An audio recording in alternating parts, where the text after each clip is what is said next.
A natureza da morte. Se a morte é a cessação da vida, o que diz a Bíblia quanto à condição da pessoa na morte? O que faz com que seja importante que o cristão compreenda esse ensinamento bíblico? A morte é um sono. A morte não é a aniquilação completa, é apenas um estado temporário de inconsciência enquanto a pessoa aguarda a ressurreição. A Bíblia identifica repetidamente esse estado intermediário como um sono. Referindo-se à morte de algumas pessoas, o Antigo Testamento descreve Davi, Salomão e outros reis de Israel e Judá como estando a dormir com seus pais. 1 Reis 2:10, 1 Reis 11:43, 1 Reis 14:20 e 31, 1 Reis 15:8, 2 Crônicas 21:1, 2 Crônicas 26:23 e etc. Jó também identificou a morte como um sono. Jó 14, de 10 a 12. Assim como o fizeram Davi, Salmos 13:3, Jeremias 51, 39 e 57, e Daniel 12:2, o Novo Testamento utiliza as mesmas figuras. Ao descrever a condição da filha de Jairo, que estava morta, Jesus disse que ela estava dormindo. Mateus 9:24, Marcos 5:39. Ele referiu-se a Lázaro já morto da mesma maneira. João 11, de 11 a 14.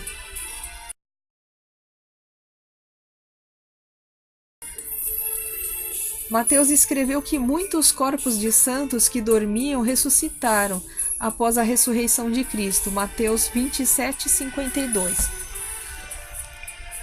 Ao registrar o martírio de Estevão, Lucas disse que ele adormeceu. Atos 7:60. Tanto Paulo quanto Pedro também se referiram à morte como um sono. 1 Coríntios 15:51 e 52. 1 Tessalonicenses 4:13 a 17. 2 Pedro 3:4. A representação bíblica da morte como sono caracteriza muito bem a sua natureza, conforme o demonstram as seguintes comparações.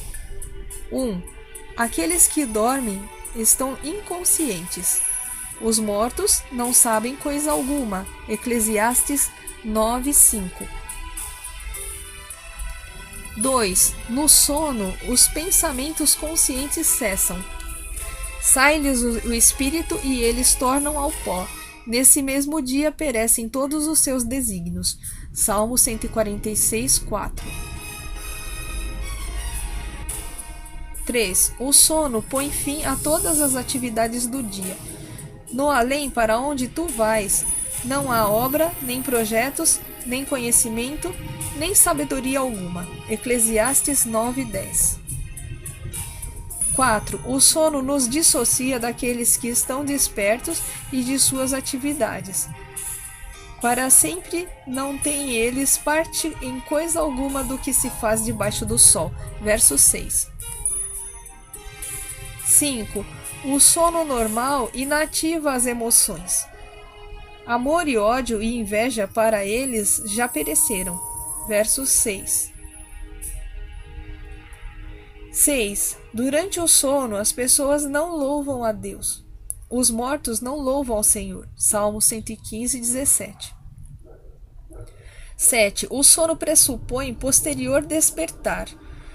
Vem a hora em que todos os que se acham nos túmulos ouvirão a sua voz e sairão. João 5:28 e 29. O domicílio da morte. O Antigo Testamento chama de Sheol, hebraico, e Hades, em grego, o lugar para onde vão as pessoas quando morrem. Nas Escrituras, Sheol normalmente significa apenas sepultura. O significado de Hades é similar ao de Sheol. Todos os mortos vão para este lugar. Salmo 89, 48. Tanto os justos quanto os ímpios. Jacó assim se expressou: chorando descerei até a sepultura. Sheol. Gênesis 37, 35. Quando a terra abriu a sua boca para engolir o rebelde Coré e seus companheiros, eles desceram vivos ao abismo Sheol. Números 16, 30. O Sheol recebe a pessoa toda por ocasião da morte.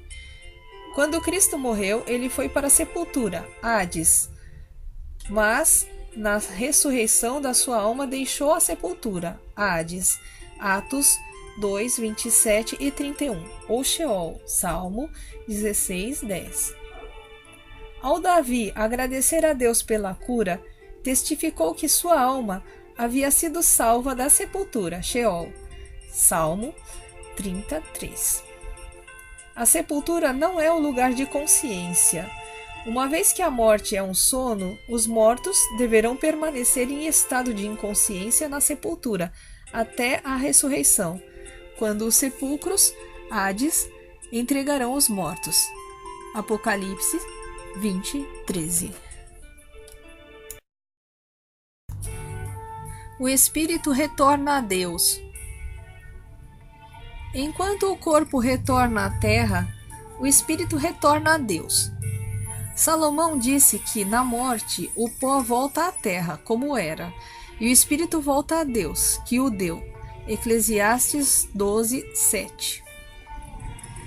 Isso é verdadeiro para todos, tanto justos quanto ímpios. Muitos têm pensado que esse texto provê evidência de que a essência da pessoa prossegue vivendo após a morte.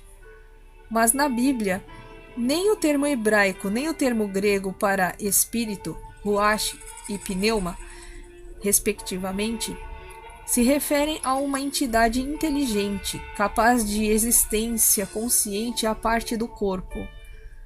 Ao contrário, esses termos se aplicam ao fôlego da vida, o princípio vital da existência que anima seres humanos e animais.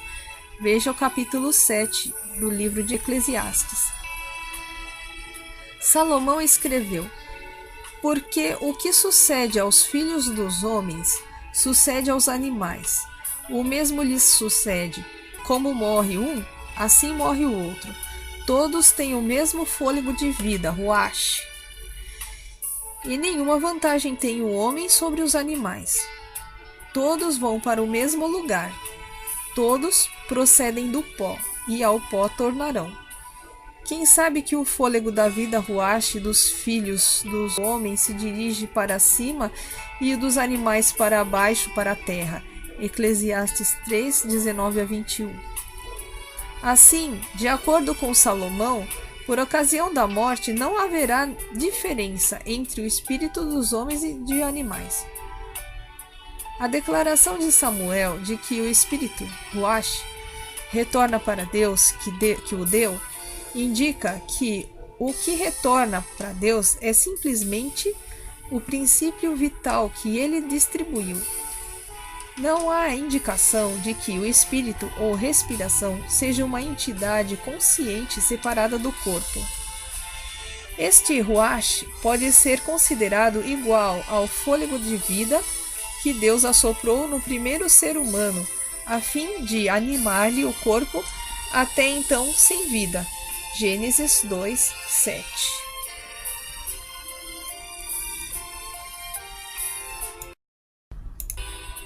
Harmonia ao longo das Escrituras.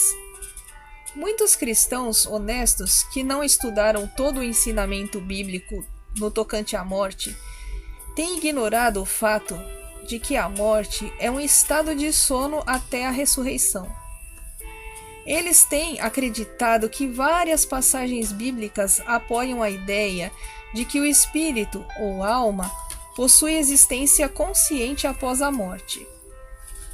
Um estudo mais cuidadoso revela, não obstante que o ensinamento sistemático da Bíblia é que a morte ocasiona a cessação da consciência. Espiritismo. Se na morte o estado é de completa insensibilidade, com quem ou com que se comunicam os médiuns espíritas? Qualquer pessoa honesta admitirá que pelo menos parte desses fenômenos são fraudulentos. Outros, porém, não podem ser explicados como tais. Existe, obviamente, algum poder sobrenatural conectado com o espiritualismo. O que ensina a Bíblia a respeito do assunto?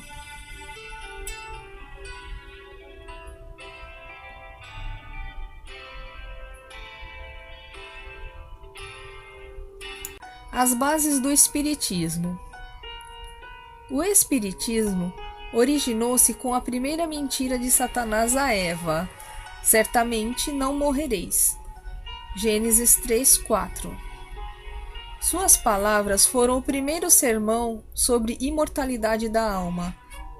Atualmente, por todo o mundo, religiões de todos os tipos repetem involuntariamente o mesmo erro. Para muitos, a sentença divina, a alma que pecar, esta morrerá, Ezequiel 18:20, tem sido invertida, recebendo o significado: a alma, mesmo que peque, viverá eternamente. A errônea doutrina da imortalidade natural conduziu à crença do estado consciente na morte. Conforme vimos, essa posição contradiz diretamente o ensinamento bíblico a respeito do assunto. Ela foi incorporada à fé cristã a partir da filosofia pagã, particularmente a de Platão, durante o tempo da grande apostasia. Veja capítulo 12 do livro de Ezequiel.